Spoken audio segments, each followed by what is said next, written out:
Hello à tous, on se retrouve pour le bilan de la semaine, marché boursier, marché crypto avec pas mal d'actualités et des grosses annonces qui arrivent au cours des prochains jours qui risquent de faire bouger les marchés. Donc on commence en premier lieu par le VIX qui au cours des 5 derniers jours s'est effondré moins 17%. Alors il avait commencé à monter au cours des dernières semaines, notamment avec le conflit qu'on a eu entre Israël et Hamas qui est encore en cours. On était monté jusqu'à 19. Actuellement on est à 15. Donc visiblement pour l'instant, il n'y a plus trop de peur par rapport à, on va dire, au développement de ce conflit, plus à l'international, etc. Si on se met sur un an, un VIX à 15, voilà, c'est pas quelque chose qui fait très très peur. Même sur un an, on peut voir qu'on a eu du VIX à 21, alors que le marché est en train de monter littéralement.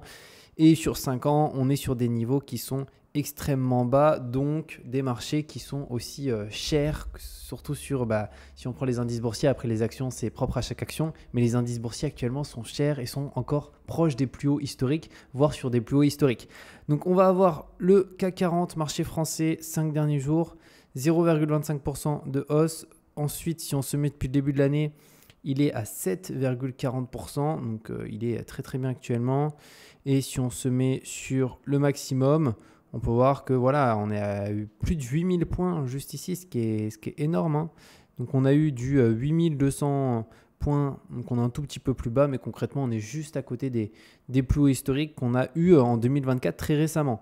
Si on prend maintenant le S&P 500, 5 derniers jours, 2,26%, ça fait plaisir. Si vous êtes investi sur les indices boursiers US depuis longtemps, je pense que vous êtes plutôt content. Depuis le début de l'année, on est à 7,53. Donc concrètement, le marché français, depuis le début de l'année, il a un peu surperformé, non ? 7,40. Ah non, ça se colle, hein. On est quasiment sur quelque chose de similaire. Sur un an, on est à 22,32. Ici, sur un an, on est à 7,97. Donc là, il y a une grosse différence. Sur un an, le marché américain a beaucoup plus monté. On a quand même une petite haut descente là depuis quelques temps. C'est quoi ? C'est sur un mois où ça baisse peut-être un petit peu. Voilà, mais c'est vraiment pas grand-chose par rapport à la hausse qu'on s'est pris.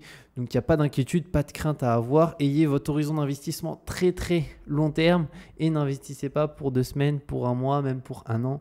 Vraiment, il faut avoir un horizon sur plusieurs années. Maintenant, si on prend la map du S&P 500, c'est la journée de clôture. Alors, journée assez incroyable, hein, pour que des GAFAM ont explosé. Google quasiment plus 10. Amazon du plus 3. Nvidia ici, qui maintenant est quasiment une GAFAM finalement, tellement elle est grosse. Enfin, on va pouvoir rentrer là-dedans. Qui a fait un plus 6%. Microsoft plus 1,82. Et si on se met sur la semaine, alors mince, j'ai fait visiblement quelque chose qu'il ne fallait pas faire. Alors, je vais me mettre juste là. Sur la semaine, pareil. Tout a très bien performé, quelques exceptions. Meta, qui me semble a annoncé ses résultats cette semaine. Alors, je n'ai pas suivi, est-ce que les résultats sont bons, pas bons. Mais dans tous les cas, on est sur un marché qui est très majoritairement dans le vert, ce qui tire les indices vers le haut. Maintenant, qu'est-ce qui va se passer au cours des prochains jours ? Mercredi, c'est une journée plus qu'importante et vendredi aussi. Parce que mercredi, alors on a l'ISM, on a les offres d'emploi aux États-Unis, on a la Fed qui va prendre une décision sur les taux d'intérêt. On a du coup la conférence qui suit les décisions de la Fed. Donc c'est la conférence de presse de Jérôme Powell. Donc il va y avoir beaucoup de volatilité sur les marchés, que ce soit la bourse ou la crypto aussi. Et aussi vendredi, on a le taux de chômage aux États-Unis qui est énormément suivi. L'ISM aussi, là des services. Là c'est sur le domaine de la manufacture juste ici. Donc c'est une semaine très très importante. Donc le mois de mai va commencer extrêmement fort et je vous souhaite à tous déjà un très très bon mois de mai. J'espère qu'il va être excellent. Ensuite, si on part sur notre graphique euro-dollar, concrètement, il ne se passe pas grand-chose, hein. Notre euro-dollar, il ne fait pas grand-chose. Sur un an, quand même, moins 3%. Donc si pour le coup, on n'a que de l'euro, au final, on est sur une devise moins puissante que le dollar. Sur 5 ans, pareil, ça baisse.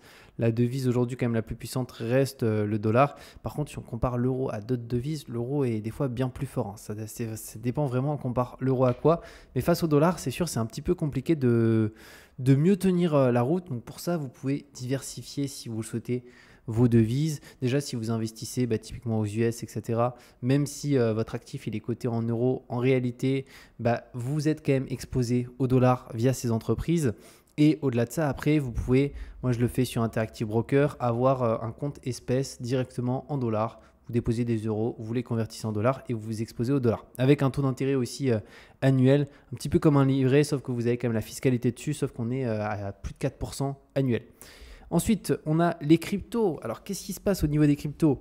Ça, c'est les dernières 24 heures. Donc, on a un Bitcoin qui est toujours au-dessus de 60 000. Il n'est pas retourné voir un peu son niveau autour des 70. Si on se met sur la semaine Bitcoin, alors, est-ce que ça charge? Oui, visiblement, on a eu le petit changement. Vous voyez que ça n'a pas trop bougé, hein. Il y a une semaine, il était exactement au même niveau. Ethereum, sur la semaine, ça performe un petit peu plus, quasiment plus 5. Le BNB de Binance qui marche très très bien, on est à 600 et quelques dollars. Alors ici, on a une crypto, mais c'est une erreur, hein. Cette crypto est une toute petite crypto, je ne sais pas ce qu'elle fait là. C'est la token, mais elle est affichée ici, mais je pense que c'est une erreur directement de leur site.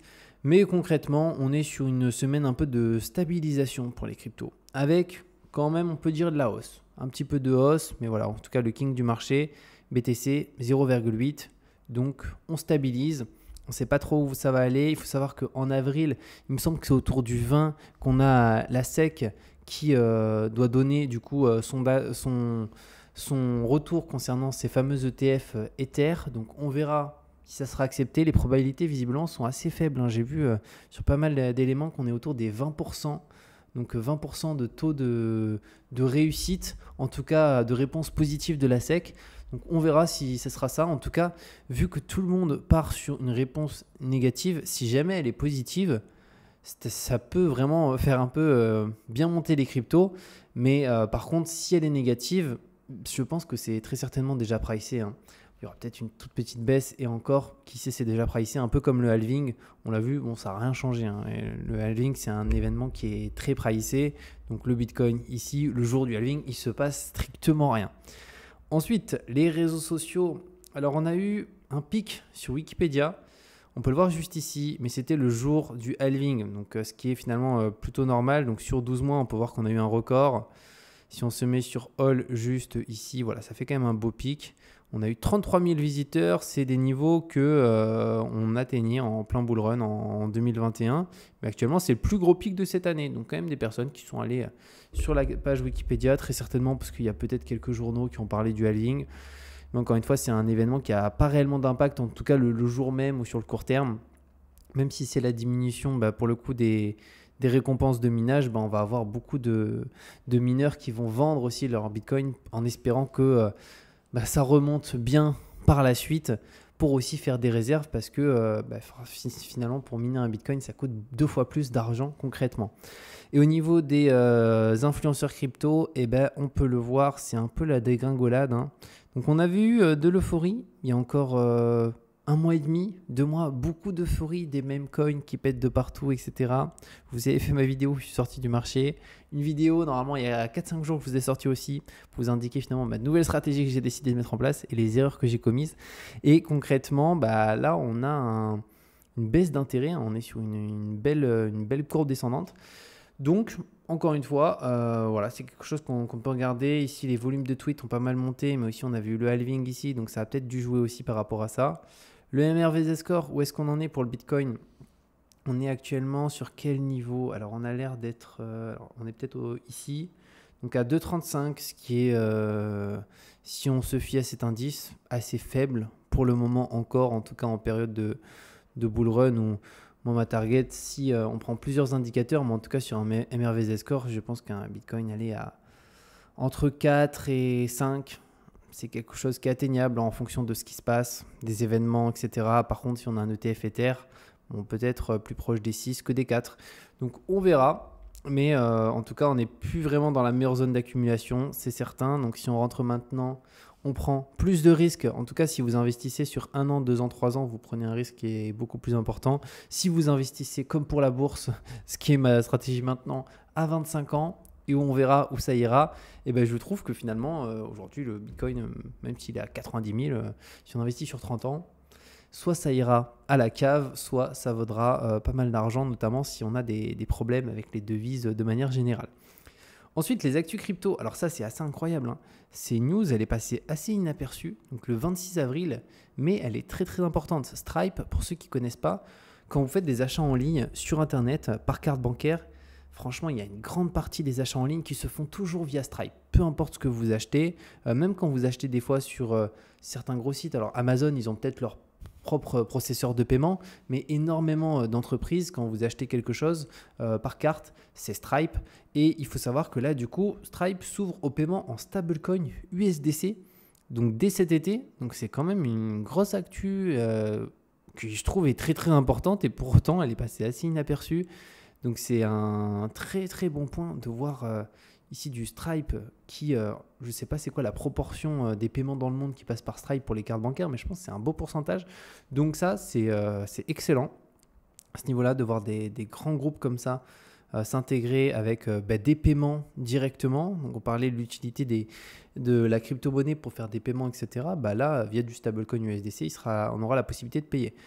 Ensuite, ETF Ethereum Spot, donc les candidatures devraient être rejetées par la SEC le mois prochain. Donc ça, c'est encore une fois, pour l'instant, la probabilité la plus élevée. Après, on ne sait pas. Potentiellement, ça va être rejeté, mais ça sera accepté 6 mois plus tard. Potentiellement, ça sera toujours rejeté. Donc ça, malheureusement, on ne peut pas forcément prédire ce qui va se passer, même si pour l'instant, les probabilités sont quand même assez faibles en termes d'acceptation directement à la fin du mois. Du fin du mois prochain. Donc au total, 7 candidatures ont été envoyées à la SEC. Les hésitations du gendarme financier américain se basent certainement en partie sur le fonctionnement d'Ethereum qui diffère de Bitcoin. Le réseau Ethereum fonctionne en effet avec un mécanisme de stacking. Les participants mettent en jeu leur token pour sécuriser le réseau et recevoir de l'Ether en retour. Ce mécanisme est un peu trop proche de ceux apparentés aux valeurs mobilières, Securities pour la SEC, et elle a plusieurs fois entretenu un certain flou sur le statut de l'Ethereum. Donc, on aura cette fameuse décision qui sera prise à la fin du mois prochain. Donc, on suivra tout ça. Après, Hong Kong, ça aussi, quand même, c'est une actu. Bon, elle est peut-être moins passée inaperçue, mais on a du coup les ETF Bitcoin Spot, on en a parlé, qui ont été validés. Donc ça, c'est vraiment top. Et pour le coup, ils vont pouvoir être échangés. Donc les personnes vont pouvoir commencer à acheter du Bitcoin Spot, mais il y a aussi pour l'Ethereum qui a été accepté juste ici. Donc ça, c'est eux, ils ont déjà une acceptation d'Ether. Donc ça, c'est vraiment aussi génial à partir du 30 avril 2024. Et je ne sais pas trop comment ça va se passer pour Ethereum. Est-ce que concrètement, ils vont pouvoir acheter de l'Ethereum? J'imagine qu'ils ne pourront pas le stacker sur une clé parce que ça sera centralisé sur un courtier.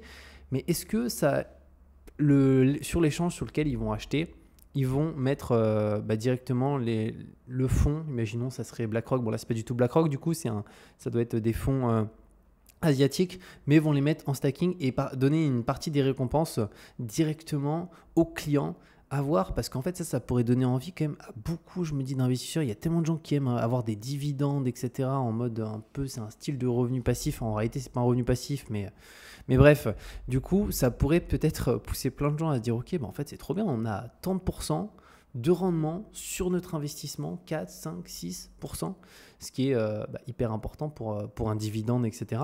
Donc à voir, je ne sais pas trop. N'hésitez pas à me partager si vous avez plus d'informations à ce niveau-là dans les commentaires. Mais en tout cas, le 30, donc ça va peut-être augmenter un peu les volumes, parce que pour l'instant, en fin du mois d'avril, là, les volumes ont beaucoup descendu. Donc concrètement, mardi, c'est ouvert directement à l'achat. Ensuite, on finit par dernier élément, les 2 courtiers que j'utilise pour investir en bourse. Si vous souhaitez investir en bourse, alors j'ai fait ces petites cartes en fait, Trade Republic, Interactive Brokers, parce que comme vous savez, j'utilise les 2 courtiers. Je vous fais des tutos sur les 2 courtiers. Trade Republic, en fait, c'est idéal pour du DCA, je pense jusqu'à 500 € par an, parce qu'il n'y a pas de frais. C'est simple à gérer, c'est facile, c'est accessible en France et dans pas mal de pays d'Europe. Et je vous mets le lien en description pour avoir une action offerte jusqu'à 40 €. Et ensuite, Interactive Broker que j'utilise aussi. Alors lui, je trouve qu'il est mieux si c'est pour des montants qui vont être plus importants à investir. Si vous investissez 1000 par mois, 2000, 3000, alors je sais que ça peut paraître énorme, mais je sais que sur la chaîne, j'échange avec certains d'entre vous des fois sur Instagram, certains investissent 10 000 € par mois. Donc il y a aussi des gens très riches qui regardent les vidéos. Donc pour vous, Interactive Broker, c'est peut-être un petit peu mieux à ce niveau-là. Et surtout, il y a la partie obligation et diversification des devises. Et la diversification des devises, c'est quelque chose qu'il ne faut pas zapper, parce qu'encore une fois, si on a des investissements rentables, mais que c'est dans des devises qui s'effondrent, ça n'a pas trop d'utilité. Donc moi, j'aime bien aussi Interactive Broker pour ça. On peut s'exposer au franc suisse, on peut s'exposer au dollar, etc. Donc je vous mets les liens par rapport à ces 2 courtiers pour investir en bourse. En passant par les liens, ça soutient aussi la chaîne. Donc je vous en remercie si vous le faites, c'est hyper cool. Et je vous mets 2 autres vidéos sur la chaîne juste ici. Et on se retrouve très bientôt pour de nouvelles vidéos.